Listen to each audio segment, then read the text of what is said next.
Bhagavad Gita, Conversa 2, Samkhya Yoga. Sanjaya disse: a ele, sobrecarregado pelo pesar, com os olhos cheios de lágrimas e sumido no desespero, Madhusudana disse: de onde vem e como se apoderou de ti, nesse momento crucial, esse desespero tão vergonhoso e indigno de um ariano, que bloqueia as portas do paraíso, ó Arjuna? Não cedas à fraqueza, ó Partha. Livra-te dessa fraqueza miserável e ergue-te, ó Parantapa. Arjuna disse: ó Madhusudana, como vou atacar com flechas Bhishma e Drona, que merecem o respeito mais profundo, ó conquistador dos inimigos? Em verdade, é melhor viver de esmola como um pobre do que assassinar esses grandes gurus. Se assassinar esses veneráveis gurus, então todo o meu alimento ficará manchado com o seu sangue. Eu não sei o que seria melhor, conquistar ou ser conquistado por aqueles que estão contra nós, os filhos de Dhritarashtra, com a morte dos quais nós próprios perderemos a vontade de viver. O meu coração está cheio de angústia, a minha mente está perplexa, estou confuso quanto ao meu dever. Rogo-te que me digas com certeza o que é melhor. Sou teu discípulo e peço-te, por favor, instrui-me. A angústia faz tremer os meus sentidos e não sei de nada que a possa dissipar, nem alcançar o poder superior na terra, nem o domínio sobre os deuses. Sanjaya disse: tendo pronunciado aquelas palavras dirigidas a Hrishikesha, Gudakesha, o destruidor dos inimigos, anunciou: Govinda, não vou lutar, e calou-se. De pé entre os dois exércitos, Hrishikesha, com um sorriso, disse ao desanimado Arjuna: lamentas-te por aquilo pelo que não há que lamentar-se, ainda que tenhas dito palavras de sabedoria. Mas os sábios não se lamentam, nem pelos vivos, nem pelos mortos. Pois, em verdade, não houve tempo nenhum no qual eu ou tu, ou estes reis, não tenhamos existido, e verdadeiramente tampouco deixaremos de existir no futuro. Tal como a alma que vive no corpo passa pela infância, amadurecimento e velhice, da mesma maneira deixa o seu corpo e passa para outro. Uma pessoa forte não sofre por isso. O contato com a matéria, ó Kaunteya, dá calor ou frio, prazer ou dor. Essas sensações são transitórias, chegam e vão-se. Suporta-as com coragem, ó Bharata. Quem é inamovível por estas, ó melhor dos homens? Quem permanece sóbrio e inalterável perante a felicidade e perante a desgraça é capaz de alcançar a imortalidade. Fica a saber que o transitório, o impermanente, não tem verdadeira existência, e o eterno, o imperecível, nunca deixa de existir. Os que penetram na essência das coisas e veem a verdade discernem tudo isso. Fica a saber que ninguém pode destruir aquele que permeia o universo inteiro. Ninguém pode levá-lo à morte. Aquele eterno e imperecível está para lá do controle de qualquer um. Apenas o corpo de uma alma encarnada é perecível, mas a alma é eterna e indestrutível.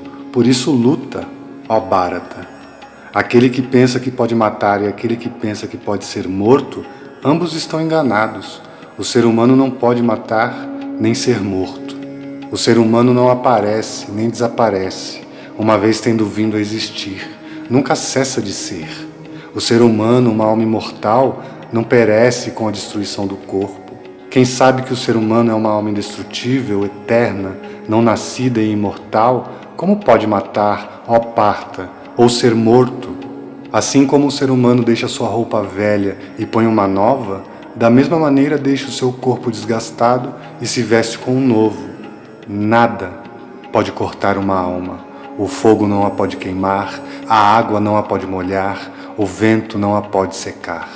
Pois é impossível cortar, queimar, molhar ou secar uma alma, que não é suscetível de ser cortada, queimada, molhada ou seca. Uma alma não encarnada disse ser imanifesta, sem forma, imperecível. Sabendo isso, não deves afligir-te. Mesmo que pensasses que a alma nasce e morre uma e outra vez, mesmo assim, ó poderosamente armado, não deverias afligir-te. Em verdade, a morte está destinada para quem nasceu, e o nascimento é inevitável para quem morreu. Não lamentes o inevitável. Todos os seres são imanifestos antes da sua manifestação material, e são imanifestos depois desta. são manifestados apenas no meio, ó Bharata. Por que te afliges então? Uns consideram a alma uma maravilha, outros falam desta como uma maravilha. E também existem aqueles que, tendo chegado a saber sobre ela, não compreendem o que significa. Um ser encarnado nunca pode ser morto, ó Bharata. Por isso, não te aflijas por nenhuma criatura morta. E considerando o teu próprio Dharma, não deves vacilar, ó Arjuna. Verdadeiramente, para um kshatriya, não há nada mais desejável do que uma guerra justa. Felizes são, ó Bharata, aqueles kshatriyas que podem participar em tal batalha. É como uma porta aberta para o céu. Mas se te retiras agora desta batalha justa, negando assim o teu Dharma e honra, então incorrerás em pecado. Todos saberão sobre a tua eterna desonra, e para um glorioso, a desonra é pior do que a morte. Os grandes guerreiros nos carros de guerra pensarão que o medo te fez fugir do campo de batalha, e tu, quem eles estimam tanto, serás desprezado por eles. Os teus inimigos dirão muitas palavras indignas questionando a tua valentia. O que será mais doloroso? Morto, irás ao paraíso. Vencedor, desfrutarás da terra. Por isso, levanta-te, ó Kaunteya, e prepara-te para combater. Reconhecendo como iguais a alegria e a aflição, o êxito e o fracasso, a vitória e a derrota, entra na batalha, assim evitarás o pecado. O que declarei perante ti são os ensinamentos de Sankhya sobre a consciência. Agora, escuta como se pode conhecer isso através do Buddha Yoga. Ó Partha, através de Buddha poderás romper a prisão do Dharma. No caminho deste Yoga não há perda. Mesmo um pequeno avanço neste caminho salva o yogi de grande perigo.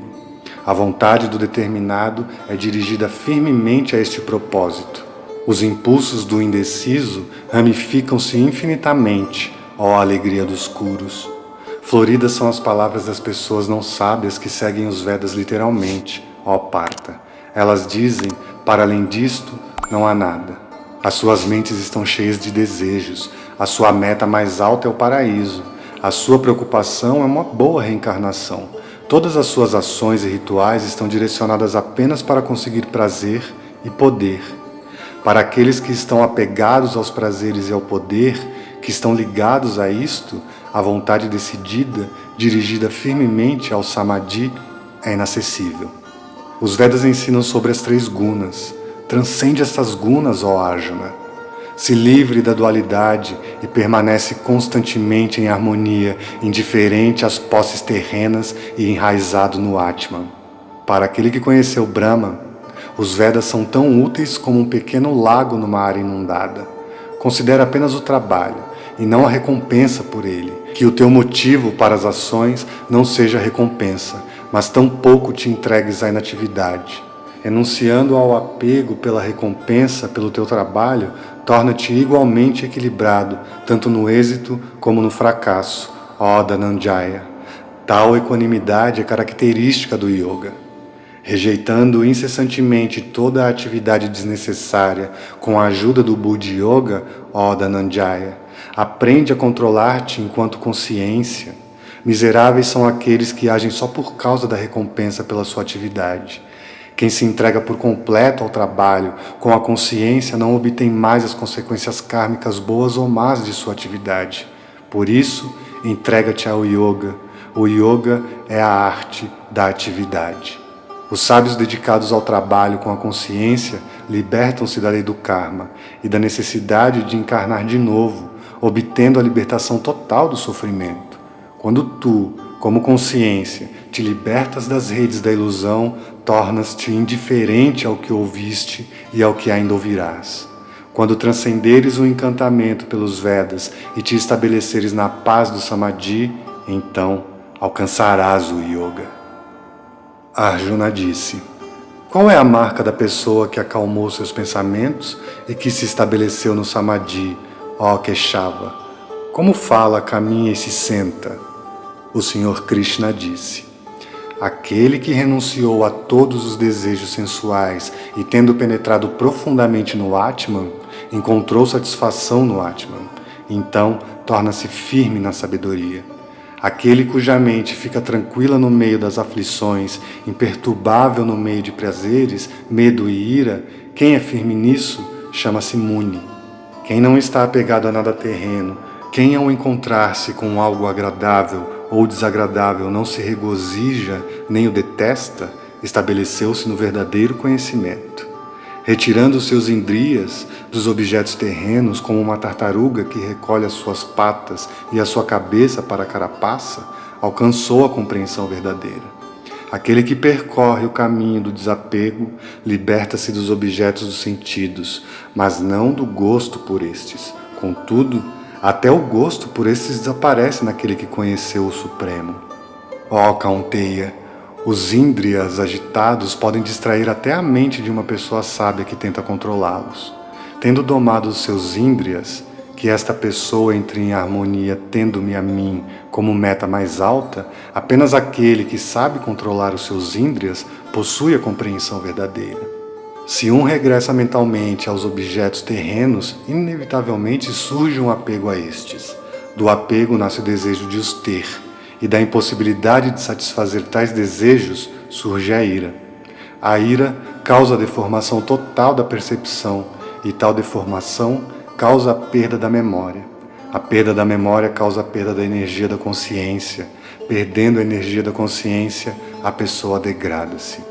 No entanto, quem dominou os seus índrias, rejeitado a atração e a aversão e se dedicou ao Atman, obtém a pureza interior. Ao obter a pureza, põe-se o fim ao sofrimento e a consciência fortalece-se rapidamente. Aquele que não é determinado não pode ser uma consciência desenvolvida, não tem felicidade nem paz, e sem essas, será o êxtase possível? A mente daquele que cede perante a pressão das suas paixões é arrastada como um barco pela tormenta. Por isso, ó poderosamente armado, aqueles cujos índrias estão completamente separados dos objetos terrenos têm a compreensão verdadeira. O que é noite para todos, para o sábio Muni é tempo de estar desperto. Quando os outros estão acordados, para o sábio Muni a noite vem. Quem permanece inamovível pelos desejos sensuais, da mesma maneira como o oceano não se agita pelos rios que fluem para ele, tal pessoa obtém a calma. E aqueles que seguem os seus desejos nunca conseguem encontrar a calma. Apenas aquele que rejeitou os seus desejos até tal grau e caminha para diante sendo livre das paixões, do egoísmo e da sensação de eu, obtém a calma. Este é o estado de Brahman, ó Partha. Quem o tiver alcançado não se engana, e quem o alcança, mesmo que seja na hora da morte, obtém o Nirvana em Brahman. Assim diz a segunda conversa entre Sri Krishna e Arjuna, nos gloriosos Upanishads do bendito Bhagavad Gita, a ciência do eterno, a escritura do yoga chamada Samkhya Yoga.